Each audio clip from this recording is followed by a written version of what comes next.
अस्सलाम वालेकुम स्टूडेंट्स, मैं आपकी शुगुफ्ता मैम बोल रही हूँ। आज मैं आपको यानी 6th क्लास को टीपू सुल्तान का सेकंड वीडियो यहाँ पे समझा रही हूँ। तो ये लेक्चर है दूसरा। तो टीपू सुल्तान के बारे में मैंने पहले बताया था, उसके मुतालिक उसके वालिद के यानी हैदर अली, उसके बारे में भी समझाया था। तो आज मैं उससे आगे पढ़ाऊँगी कि टीपू सुल्तान जो है, जब उसका वालिद मर गया तो वालिद ने ही उसको सारे हुनर सिखाए थे। तो उस वक़्त टीपू सुल्तान की उम्र 20 साल की थी। तालीम के साथ साथ जंगी सलाहियतें भी दी थी उसको। तो इस लायक थे वो कि वो सल्तनत संभाल पाए, क्योंकि उस दौर में जनरेशन टू जनरेशन, मतलब पहले बेटा, फिर पहले बाप, फिर उसका बेटा, फिर उसका बेटा हुकूमत संभालते थे। तो टीपू सुल्तान ने भी अपने वालिद के मरने के बाद सल्तनत संभाली। मगर उस दौर में उस वक्त अंग्रेज़ जो थे बार बार इसके वालिद के साथ भी जंग करते रहते थे। तो उन्होंने टीपू सुल्तान के साथ भी यही सलूक रवा रखा। तो 2 साल मुसलसल यानी लगातार जंग के बाद सन 1784 ईस्वी में टीपू सुल्तान ने क्या किया, अंग्रेज़ों को अपनी शराइत पर आमादा किया। तो मगर फिर भी अंग्रेज़ जो है बाज नहीं आए। तो उन्होंने बहुत सारी चालें चली, मगर एक चाल जो ऐसे चली तो वो कामयाब हुए। क्या किया उन्होंने, अंग्रेज़ों ने दूसरी चाल ये चली कि टीपू के सरदारों को जायदादों जागीरों का लालच दिया।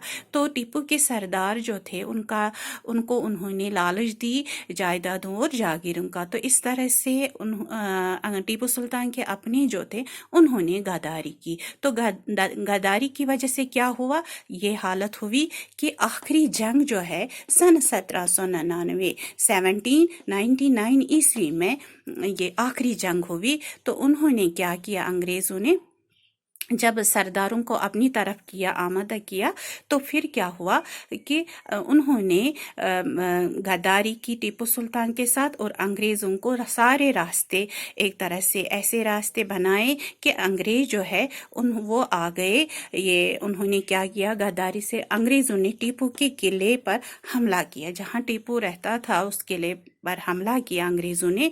और वहाँ सरदारों ने उनका दरवाज़ा जो था, किले का दरवाज़ा जो था वो खोल दिया और जंग होती रही। और टीपू सुल्तान ने हथियार नहीं डाले बल्कि लड़ता हुआ शहीद हो गया। हथियार नहीं डाले, अपने आप को एक तरह से सरेंडर नहीं किया, बल्कि शहीद हो गया लड़ते लड़ते, यानी शेर की तरह उसने ये शहादत कबूल की। फिर कहते हैं अगर ज़्यादा देर मुद्दत तक वो सल्तनत संभालते, जिंदा रहते, तो बहुत कुछ कारनामे करता। मगर फिर भी जितना भी किया वो बहुत ज़्यादा है। कहते हैं टीपू ने अपने हमवतनों के लिए क्या किया, एक तो तालीम के लिए यूनिवर्सिटी बनाई, इल्म व फ़नून के लिए उसके लिए भी तरक्की दिलवाई उनको। लड़कियों को खरीदते, मतलब लड़कियों को बेचते थे, उसको भी बंद किया। खरीदो फरोख्त उसको भी बंद किया।